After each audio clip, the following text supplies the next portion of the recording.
la chance parce qu'une fois de plus, septembre a été incroyable avec des températures estivales et on a pu vendanger une récolte très saine et avec un bon degré. C'est toute l'année qu'on va travailler la vigne, donc récolter tout ce travail est vraiment important puisque après c'est l'élaboration du champagne, quoi. C'est 10 jours de vendange intense, mais on sait qu'avec ces 10 jours intenses, on va pouvoir travailler pendant 6 à 7 mois sur nos vins et ensuite sur nos bouteilles pendant 2 ans jusqu'à 10, 15 ans suivant les cuvées qu'on effectue.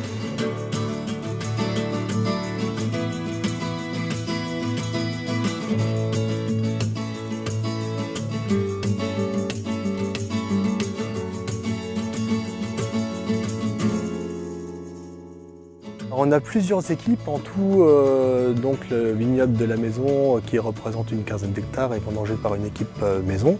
Ça demande un petit peu d'organisation, c'est vrai qu'il faut que tout le monde soit là à la bonne date et la date est souvent, on la connaît très peu de temps avant le début des vendanges, donc les gens qui doivent prendre des congés ou des disponibilités, on peut les prévenir vraiment tardivement, donc ça c'est le principal problème. Il faut récolter des raisins sains et ne pas hésiter à trier à la vendange. Il suffit de montrer les grappes aux vendangeurs, de leur montrer celles qu'il faut cueillir, celles qu'il faut laisser par terre. Les gens le font assez facilement et ils nous demandent même s'ils ont le droit de les prendre ou pas et ça nous permet de trier directement à la parcelle. Je suis en cuverie pour gérer les vins, gérer les pressoirs aussi pour mettre en route les pressoirs dès qu'ils sont chargés.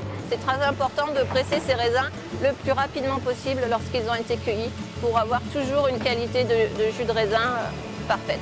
C'est la matière première. Si vous n'avez pas cette matière première pour travailler vos champagnes, vous n'obtiendrez pas un champagne de qualité. Par rapport aux gens que l'on nourrit le midi et le soir, j'ai de la chance d'avoir des parents qui sont encore actifs et puis qui s'occupent, qui me soulagent de cet aspect-là. Et donc qui s'occupent, en fonction du nombre de personnes qui déjeunent ou qui dînent, ils font les courses en conséquence et puis ils préparent, on est équipé à la maison d'une cuisine et puis d'un réfectoire. Donc ils préparent les repas pour 25-30 personnes, ça dépend des jours. Il faut être à la fois présent aux vignes avec les équipes de vendangeurs et puis aussi à la réception des raisins, au pressurage. C'est vrai qu'il faut être un peu partout, essayer que tout se passe bien en ayant des personnes de confiance avec soi.